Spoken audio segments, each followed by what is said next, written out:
जय श्री सीताराम मित्रों, श्रद्धालु श्रोता बंधुओं, सुश्रद्धालु माताओं, वंदनीय गुरुजन, वंदनीय भक्तजन, आप सबको टीकमगढ़ मध्य प्रदेश से मैं डॉक्टर राजेंद्र मिश्रा प्रणाम करता हूँ। आइए मित्रों, सज्जनों, आप इस कथामृत का लाभ लें। मैं श्रीमद् देवी भागवत की कथा कह रहा हूँ। सुखदेव के जन्म की कथा मैंने कही अभी, आज और कहूँगा, इसके बाद आगे की कथा चालू कहूँगा। श्रीमद् देवी भागवत हमारे 18 पुराणों में से पंचम स्थान पर है। देवी भागवत एक असाधारण ग्रंथ है। यह पुराण सभी पुराणों में तिलक जैसा है। तो आइए एक छोटा सा मंगलाचरण करते हैं, इसके बाद कथा प्रारंभ करते हैं। मेरा एक चैनल है, उसका नाम है हरि बोल डॉक्टर राजेंद्र मिश्रा। उसकी साइट पर जाकर आप सब कुछ सुन सकते हैं, देख सकते हैं। नमोस्तु रामाय सा लक्ष्मणाय देवी च तस्यै जनकात्मजायै नमोस्तु रुद्रेन्द्रियमानिलेभ्यो नमोस्तु चंद्राग्नि मरुद्गणेभ्यः। भक्त भक्ति भगवंत गुरु चतुर्नाम बपु एक, तिनके पद बंदन करो ना सद्विघ्न अनेक। जगमंगल गुण ग्राम राम के दानि मुकुट धन धर्म धाम के। जगमंगल बल काज विचारा बेगिए नाथ न लाई अवारा। गंगा तरंग रमणीय जटा कलापम गौरी निरंतर विभूषित वाम भागम। नारायण प्रिय मनंग मदापहारम वाराणसी पुरपतिम भज विश्वनाथम। अच्युतम केशवम राम नारायणम कृष्ण दामोदरम वासुदेवम हरिम जानकी। श्रीधरम माधवम गोपिका बल्लभम जानकी नायकम श्री रामचंद्रम भजे। नासै रोग हरै सब पीरा जपत निरंतर हनुमत वीरा। आइए एक कथा नैमिषारण्य तीर्थ में सूत जी हजारों ऋषियों के बीच में सुना रहे हैं। सूत जी कहते हैं, जब व्यास जी अरणि मंथन कर रहे थे, उसी समय उनको एक सुंदर घृताची नाम की अप्सरा दिखाई देती है। घृताची अप्सरा को देखकर व्यास जी के अंदर एक काम का संचार हो जाता है और व्याकुल भी रहने लगे। व्यास जी की ऐसी मनोदशा देखकर घृताची भयभीत होकर सुकी का रूप धारण कर लिया उसने। जब ऐसी असाधारण स्थिति व्यास जी की देखी घृताची नाम की अप्सरा ने, तो उसने एक सुकी यानी मादा तोता का रूप उसने धारण कर लिया और उड़ गई। व्यास जी उसे पक्षी के रूप में उड़ते देख आश्चर्य में पड़ गए। उनके मन में सुकी का रूप स्थिर हो गया और बड़ी धीरता के साथ मन को रोकने का प्रयास करा, पर मन उनका संयोग के कारण बस में न हो सका। अरणि मंथन के समय उनका तेज अरणि पर ही गिर गया और व्यास जी अरणि मंथन करते रहे। तभी अरणि के सदृश मनोहर रूप वाले सुख उत्पन्न हो गए। सुंदर पुत्र को देखकर व्यास जी उसे शिव जी का ही प्रसाद मानकर आश्चर्य में पड़ गए। आशय सीधा सीधा है कि घृताची अप्सरा मिलती है और सुखदेव जी का जन्म हो जाता है व्यास जी को। व्यास जी ने उस सुंदर पुत्र को लेकर गंगाजल से स्नान कराया। बालक के दर्शन की अभिलाषा से विश्वावसु नारद तुम्बरु आकर सुख जन्म पर गान करने लगे। सभी देवता विद्याधर अरण्य गर्भ से उत्पन्न उस बालक को देखकर स्तुति करने लगे। उसी आकाश से सुखदेव जी को दिव्य दंड कमंडल कृष्ण मृग चर्म पृथ्वी पर गिर गए। सुखदेव जी के लिए उत्पन्न होते ही दिव्य शिशु शीघ्रता से बड़ा हो गया। तब व्यास जी ने उसका उपनयन संस्कार आदि करके उस बालक का नाम सुख रख दिया।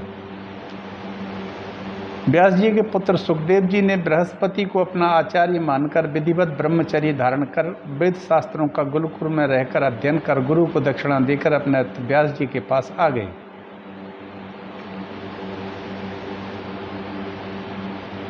अब व्यास जी बोले, जब सुखदेव जी बृहस्पति को अपना आचार्य मानकर विधिवत ब्रह्मचर्य धारण कर वेद शास्त्रों का गुरुकुल में रहकर अध्ययन करके गुरु दक्षिणा देकर पिता व्यास के पास आ गए। सुखदेव जी को आया जानकर बारंबार आलिंगन कर उनका सिर सूंघकर अन्य आशीर्वाद दिया और कहा कि अब तुम एक सुंदर स्त्री से विवाह करके गृहस्थ आश्रम में रहकर देवताओं और पितरों का यजन करो और मुझे भी ऋण से मुक्त कर दो।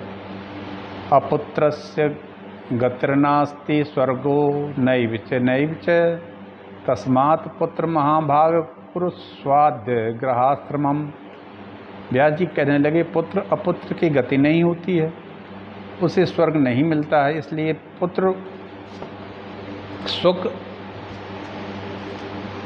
तुम गृहस्थी बसाकर मुझे आनंदित करो, मेरी इस महान आशा को पूर्ण कर दो।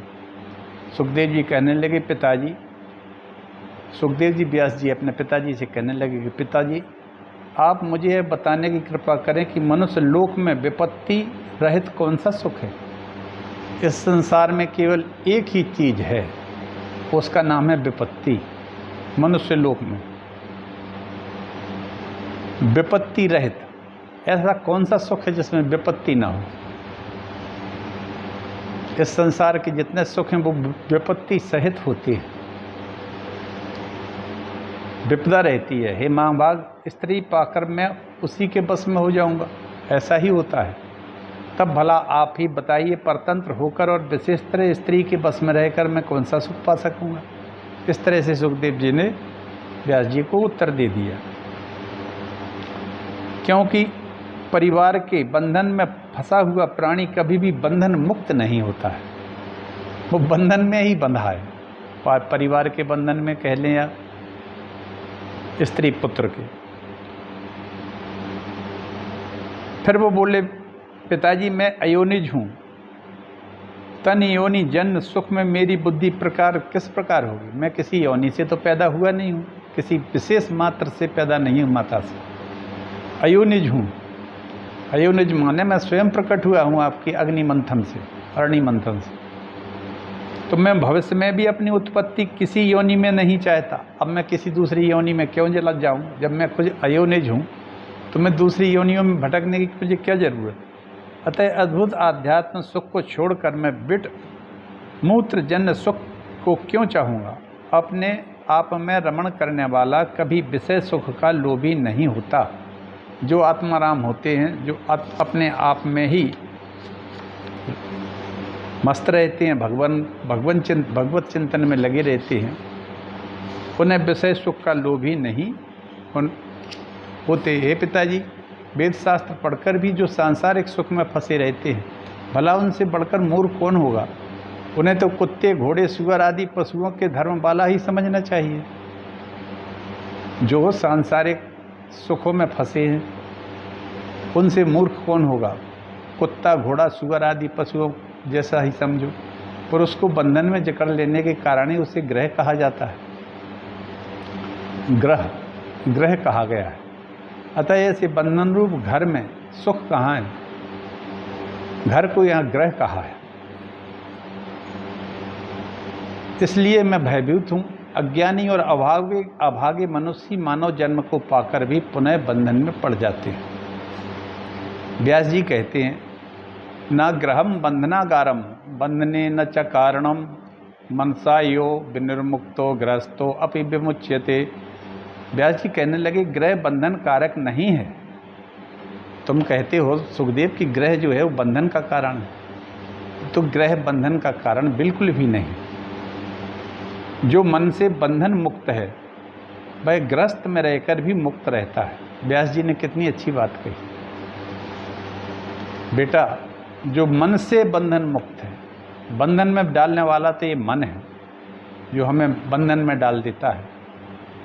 तो जो इनसे मन से बंधन मुक्त है वह ग्रस्त रहकर भी मुक्त है। ग्रस्त आश्रम से बढ़कर कोई दूसरा आश्रम देखा या सुना नहीं गया है। वशिष्ठ आदि आचार्य तत्वज्ञानियों ने इसका आश्रय ग्रहण किया है। बलवान इंद्रियों पर विजय पाने के लिए स्त्री परिणय करके गृहस्थ बनना चाहिए।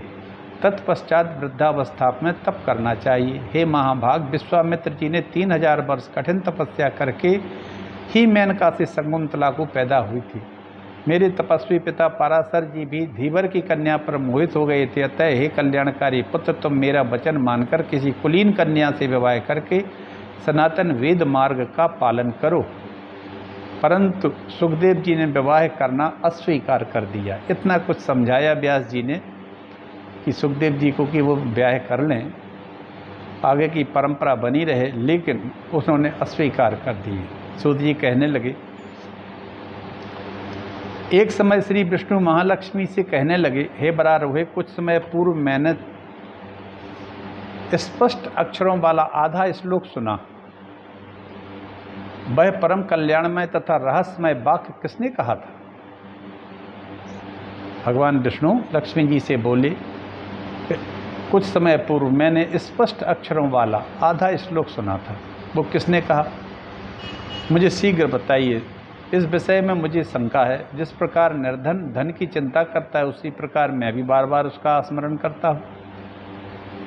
विष्णु भगवान का वचन कर सुनकर लक्ष्मी जी कहने लगी, तुम जानी ही महाभाग तया तत्प्रकटीकृतम पुण्यम भागवतम विद्धि वेद सारम स्वभावहम।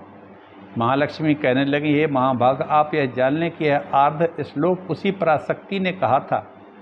आप उसे सब वेदों का तत्व रूप कल्याणकारी और पुण्यप्रद श्रीमद् देवी भागवत ही समझिए।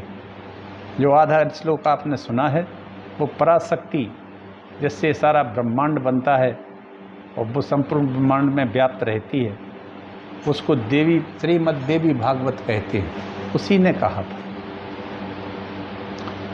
हे शत्रुदमन, हे सुब्रत, मैं भगवती की परम कृपा मानती हूँ, जिससे ऐसा गुप्त एवं परम रहस्यमय मंत्र आपके कल्याण के लिए कहा। इससे बढ़कर त्रिभुवन में कुछ ज्ञातव्य नहीं है। आप निश्चित ही देवी के परम प्रिय हैं, इसलिए उन्होंने यह मंत्र आपको बता दिया। महालक्ष्मी का यह वचन सुनकर विष्णु ने वह मंत्र अपने हृदय में धारण कर लिया। कालांतर में मधुकैटभ को मारकर उसी मंत्र का जाप कर रहे थे। तब ब्रह्मा जी ने उनसे पूछा, हे देवेश, हे जगदीश्वर, आप किसका जप कर रहे हैं? आपसे बढ़कर दूसरा कौन है? विष्णु भगवान कहने लगे, मुझ में जो कार्य कारण स्वरूपा शक्ति विद्यमान है वह ही भगवती शिवा है। यह समस्त जड़ चेतन संसार जिनके द्वारा रचा गया है वे ही सनातनी परमा विद्या है। संसार के बंधन एवं मुक्ति के कारण स्वरूपा है और वे ही सभी ईश्वरों की भी स्वामिनी है। उन्होंने जो आधा श्लोक सार रूप कहा था वही वास्तविक श्रीमद् देवी भागवत है। द्वापर के आदि में उसका विस्तार होगा।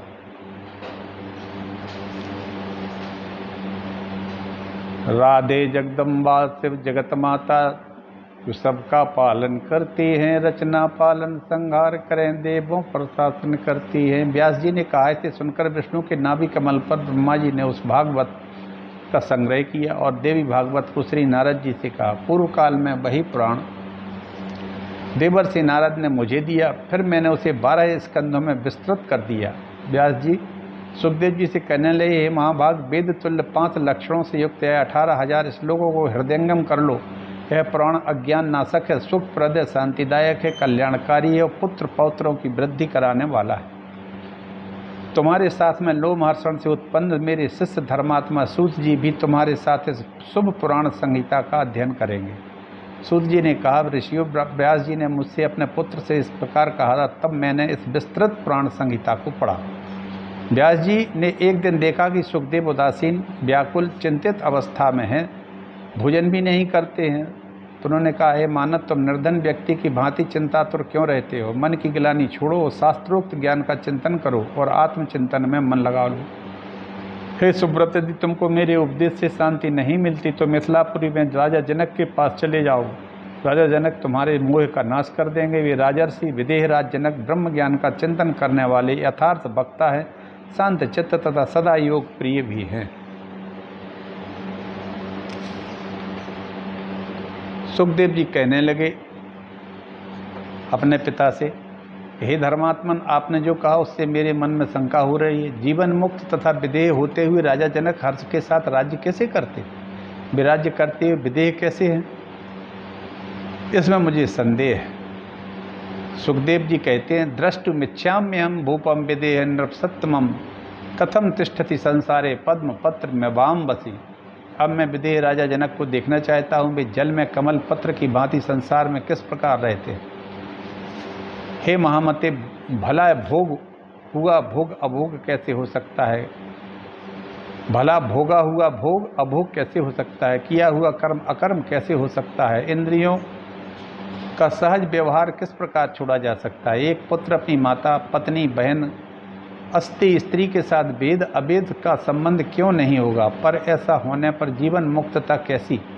शत्रु मित्र को पहचान करो, उनके साथ बैर अथवा प्रीति का व्यवहार किया जाता है। क्या राजा जनक शत्रुता और मित्रता का व्यवहार नहीं रखते? उनके राज्य में चोर साधु एक समान कैसे समझे जाते हैं? ऐसा जीवन मुक्त राजा मेरे द्वारा पहले कभी नहीं देखा गया। घर में रहकर भी राजा जनक मुक्त कैसे हैं? हे तात, अपने संदेह की निवृत्ति के लिए मैं मिथिलापुरी अवश्य ही जाऊंगा। और इसी भाव का उल्लेख गीता में भी मिलता है। जितात्मना प्रशांतस्य परमात्मा समाहितः शीतोष्ण दुख सुख दुखेषु तथा मानापमानयो। श्री कृष्ण जी कहते हैं, अर्जुन, जिसने भाव को जीत लिया है उसने पहले ही परमात्मा को प्राप्त कर लिया है। ऐसे पुरुष के लिए सुख दुख सर्दी गर्मी अपमान एक जैसे हैं। श्री सुखदेव और राजा जनक का आख्यान। राजा जनक के यहाँ सुखदेव जी चले जाते हैं।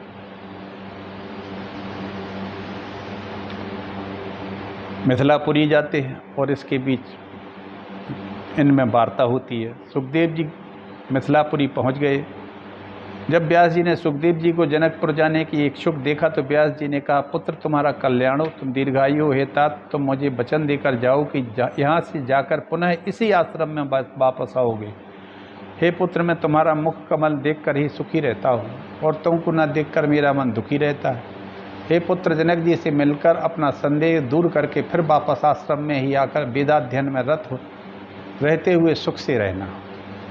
व्यास जी ने कह दिया कि आप जाइए मिथिलापुरी, राजा जनक से संवाद करिए और फिर वापस यहीं आ जाना लौट के। सुखदेव जी पिताजी को प्रणाम करते हैं और मिथिला देश में जा पहुँचे। वहाँ पहुँचकर उन्होंने मिथिला की जनता को सदाचार संपन्न ऐश्वर्य संपदा से युक्त देखा। सुखदेव जी नगर के द्वार पर खड़े हो गए। द्वारपाल ने पूछा, कहाँ से और किस हेतु आप पधारे? हे विप्र, इस नगर में राजा की आज्ञा मिलने पर ही प्रवेश होता है, अज्ञात कुल वाले का यहाँ पर प्रवेश नहीं है। सुखदेव जी कहने लगे, आशा रहित पुरुष को सर्वथा सुख प्राप्त होता है। आशा रहित पुरुष को ही सर्वथा सुख प्राप्त होता है। प्रारब्ध का भोग सबको भोगना पड़ता है।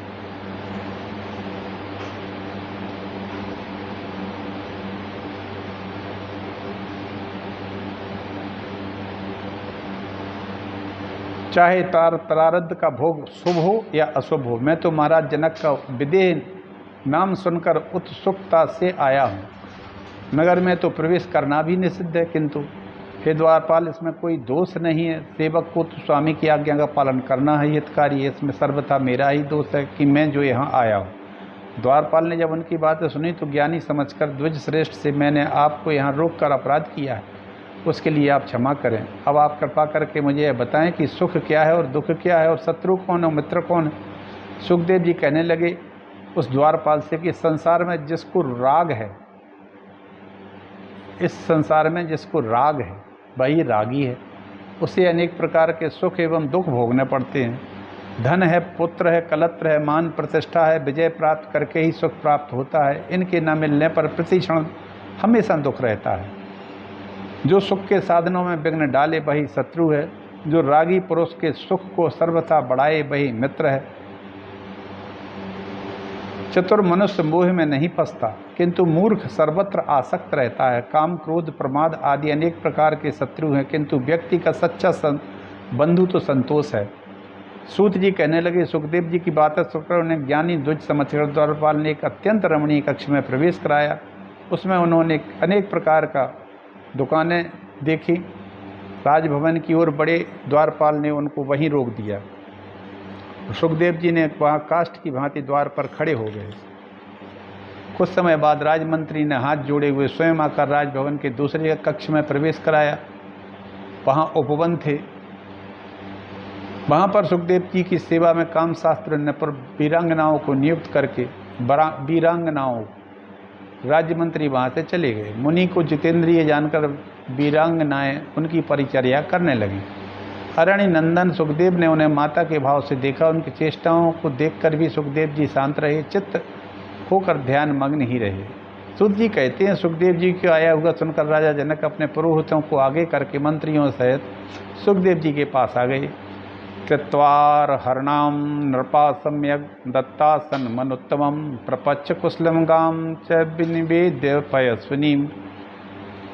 महाराज जनक ने उन्हें विधिवत आसन दिया, सत्कार किया, दूध देने वाली गाय देकर कुशलता पूछी, मंगल पूछा, आगमन का प्रयोजन।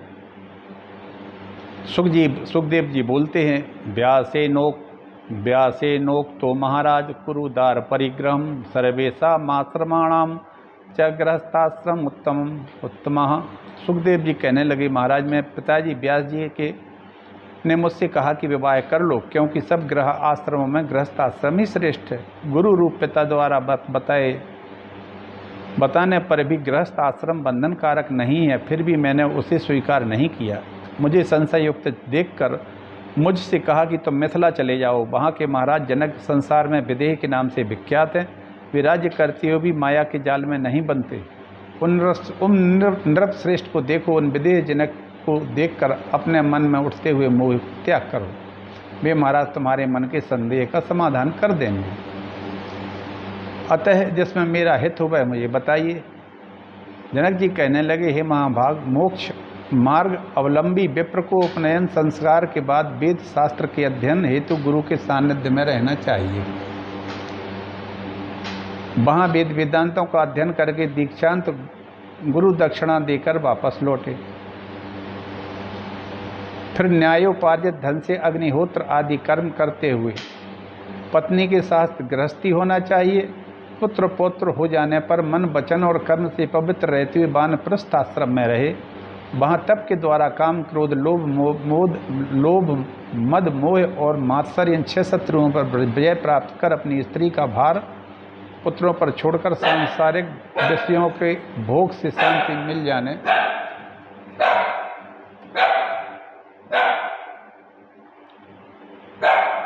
आश्रम का आश्रय ले। विरक्त होकर ही संन्यास लेने का अधिकार है। विरक्तस्याधिकारो अस्ति संन्यास से नान्यथा क्वचित। विरक्त को ही संन्यास लेने का अधिकार है, अन्य किसी को नहीं। हे सुखदेव जी, एक आश्रम से ही क्रम से दूसरे आश्रम में जाना चाहिए। सुखदेव जी कहने लगे, चित्त में वैराग्य ज्ञान विज्ञान उत्पन्न हो जाने पर गृहस्थ में रहना चाहिए या वनों में। हे जनक जी कहते हैं, मानद इंद्रियां बड़ी बलवान होती हैं, वे बस में नहीं रहती हैं। वे अपरिपक्व बुद्धि वाले मनुष्य के मन में नाना प्रकार के विकार उत्पन्न कर देती हैं। जनक जी ने कहा कि इंद्रियां अत्यंत बलवान होती हैं, वे अपरिपक्व बुद्धि वाले। अब बुद्धि तो परिपक्व बुढ़ापे में होती है, और कभी कभी तो बुढ़ापे में भी नहीं होती और ज़्यादा आसक्त हो जाती है। तो अपरिपक्व बुद्धि वाले मनुष्य के मन में नाना प्रकार के विकार उत्पन्न कर देती हैं इंद्रियां। मन में भोजन की, शयन की, सुख की, पुत्र की इच्छा बनी रहती है, तो वह सन्यासी होकर भी क्या कर पाएगा। ऊंचे स्थान पर सोने वाला मनुष्य नीचे ही गिरता है और नीचे सोने वाले नहीं गिरते। सन्यास ग्रहण कर लेने पर भ्रष्ट हो जाए तो पुनः वहाँ कोई दूसरा मार्ग प्राप्त नहीं कर सकता है। हे अनग, देखिए, मैं राज कार्य करता हुआ भी जीवन मुक्त हूँ। मैं अपनी इच्छा के अनुसार सभी काम करता हूँ। किंतु मुझे शोक या हर्ष कुछ नहीं होता है। जिस प्रकार मैं अनेक भोगों को भोगता हुआ अनेक कार्यों को करता हूँ, अनासक्त रहता हूँ, उसी प्रकार हे अनग आप भी मुक्त हो जाइए। सभी तीर्थों में घूमते हुए बारंबार स्नान करके भी यदि मन निर्मल नहीं हुआ तो सब व्यर्थ ही है। ये सब तीर्थ व्यर्थ हो जाते हैं यदि मन में निर्मलता नहीं आती है।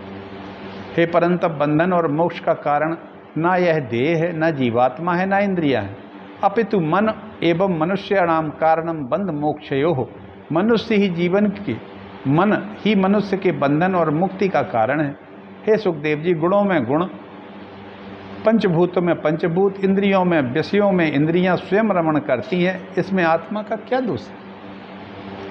सुखदेव जी कहने लगे, ये राजन आपने जो बताया उसे सुनकर भी मेरा संशय बना हुआ है। वेद धर्म में तो हिंसा का बाहुल्य है, उस हिंसा में अनेक प्रकार के अधर्म भी होते हैं। सुना जाता है कि प्राचीन काल में शशबिंदु नाम के एक श्रेष्ठ राजा थे। उन्होंने दक्षिणा वाले अनेक यज्ञ किए। पशुओं के चर्म से बिंद पर्वत के समान ऊंचा पर्वत बन गया। मेघों द्वारा जल बरसाने पर उस पर्वत से चर्मण्यवती नदी बह चली। हे राजन, वेदों में इस प्रकार धर्मों का वर्णन है, तब हे राजन मेरी श्रद्धा बुद्धि उनमें नहीं है। जनक जी कहने लगे, सुदेव, यज्ञों में जो हिंसा है वह अहिंसा ही कही गई है, क्योंकि जो हिंसा उपाधि योग से होती है वही हिंसा कहलाती है, अन्यथा नहीं। रागी गृहस्थों के द्वारा यज्ञों में जो हिंसा होती है वही हिंसा है। जो कर्म राग रहित और अहंकार शून्य होकर किया जाता है वह जितात्मा मुमुक्षु जनों के लिए अहिंसा ही है। राग रहित होकर जो किया जाता है कर्म, वो अहिंसा है। सुखदेव जी बोले, मनुष्य के मन में तो स्थिति मोह को दूर करने के लिए केवल वेद शास्त्र का बोध ही समर्थ नहीं है। केवल दीप जलाने के कहने मात्र से अंधकार दूर नहीं हो सकता है। मनुष्य को चाहिए कि भी कभी किसी से द्वेष भाव ना करें, परंतु ये नृपश्रेष्ठ गृहस्थ में वह कैसे संभव है? धन प्राप्ति की कामना, राज सुख, युद्ध और विजय प्राप्त करने की अभिलाषा शांत नहीं हुई, तब आप जीवन मुक्त कैसे हैं? राजा कहते हैं, आपने कटु तिक्त कसैले खट्टे रसों का तथा भले बुरे ज्ञान का भाव रखते, आपका चित्त शुभ कर्मों में रमता है, अशुभ कर्मों में नहीं। जागृत, स्वप्न और सुषुप्त ये अवस्थाएं सभी आपको समय के अनुसार होती हैं, तब भला आपको तुरीय अवस्था कैसे प्राप्त होगी? जनक जी, स्वल्पाहारी अटल व्रत वाले जो वैखानस मुनि हैं, जो इस संसार में अनित्यता को जानते हैं, इसमें आसक्त हो जाते हैं। आपके राज्य में राज्य करने वाले राजाओं को विदेह कहा जाता है, इसमें भी धोखा है। जिस प्रकार किसी मूर्ख का नाम विद्याधर और जन्मांध का नाम दिवाकर और जन्म दरिद्र का नाम लक्ष्मीधर रखना निरर्थक, उसी प्रकार आपके वंश के जो राजा हुए हैं वे केवल नाम मात्र से ही विदेह प्रसिद्ध हुए हैं, कर्म से नहीं। हे नृपेंद्र, आपके कुल में पहले निमि राजा हुए थे। उन्होंने एक बार वशिष्ठ मुनि को यज्ञ में निमंत्रित किया। पहले इंद्र ने मुझे निमंत्रण दिया, वशिष्ठ ने कहा उनका यज्ञ कराने में के बाद मैं तुम्हारा यज्ञ करूँगा। लेकिन महाराज निमि ने दूसरे आचार्य गौतम को बुला के यज्ञ संपन्न कर लिया। तब वशिष्ठ जी ने यह समाचार सुना कि उनकी अनुपस्थिति में किसी दूसरे आचार्य ने यज्ञ करा लिया है। क्रोधित होकर उन्होंने शाप दे दिया, हे गुरु का परित्याग करने वाले, तुम्हारा शरीर नष्ट हो जाए। इसे सुनकर निमि ने भी श्राप दे दिया कि आपका शरीर भी नष्ट हो जाए। हे राजन, विदेह होकर भी राजा निमि ने गुरु को शाप क्यों दिया, जो आप ही के कुल के थे? हे नृपश्रेष्ठ, यह तो मुझे परिहास प्रतीत होता। जनक जी बोले, हे सुब्रत, आपने जो कहा सत्य है। गुरु व्यास जी, आप अपने पिता को त्याग कर वन में जाना चाहते हैं।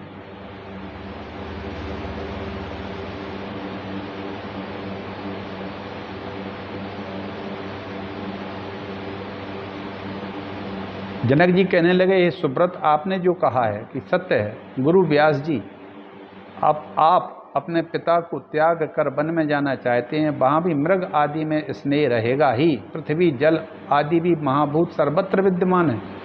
भोजन की चिंता से आप निश्चिंत कैसे रह पाएंगे? अतः आपको मन को नियंत्रण में रखना बड़ा ही दुष्कर कार्य है। मिथिला नरेश जनक जी पुनः सुखदेव जी से कहने लगे, हे मुनिवर, अब आप वन में रहेंगे, वहाँ भी आपको दंड कमंडल मृग चर्म की चिंता तो बनी ही रहेगी। उसी प्रकार मुझ राजा को भी अपने राज्य संबंधी चिंता तो बनी ही रहेगी। देवो अहम मम बंधो अयम न ममेति च मुक्तता तथा धनम गृहम राज्यम न ममेति च निश्चय। यह शरीर मेरा है, यही बंधन का कारण है, यह मेरा नहीं है, ऐसा निश्चय ही मुक्ति का है। यह ग्रह संपत्ति राज्य मेरा नहीं है, ऐसा मेरा दृढ़ निश्चय है। सूत जी कहने लगे, महाराज जनक जी का उपदेश सुनकर सुखदेव जी हर्षित होकर उनसे आज्ञा लेकर व्यास जी के आश्रम को चल दिए। व्यास जी ने आश्रम में आए सुखदेव जी को देखकर हृदय से लगा लिया। और कुशलता पूछी। सुखदेव जी राज्य करते हुए महात्मा जनक को विदेह अवस्था देखकर अपने पिता व्यास जी के पास ही परम शांति से रहने लगे। इस तरह से सुखदेव जी जनक जी के पास गए। जनक जी ने मन के विषय में बताया और बड़ा व्याख्यान है जो आप लोगों ने सुना। इस तरह सुखदेव जी ज्ञान प्राप्त करके विदेहराज जनक से पिता के आश्रम में आ गए और पिता के आश्रम में आके रहने लगे। आज मैं अपनी कथा को यहीं विराम देता हूँ। आगे की कथा कल कहेंगे। यह श्रीमद् देवी भागवत की कथा है मित्रों। सत्य तो यह है कि जो ज्ञान हमें 60-70 वर्ष की अवस्था होने के बाद मिलता है, 60 वर्ष के बाद, वह यदि हमें 30 वर्ष में मिल जाए, प्राप्त हो जाए, तो पूरा जीवन सुखी निकल सकता है। आशय यही है, सार भी यही है। जय श्री राम। सबका कल्याण हो। माता भवानी सब पर कृपा करें, इस देश पर कृपा करें, संपूर्ण जनमानस की कृपा करें। जय श्री राम। हर हर महादेव।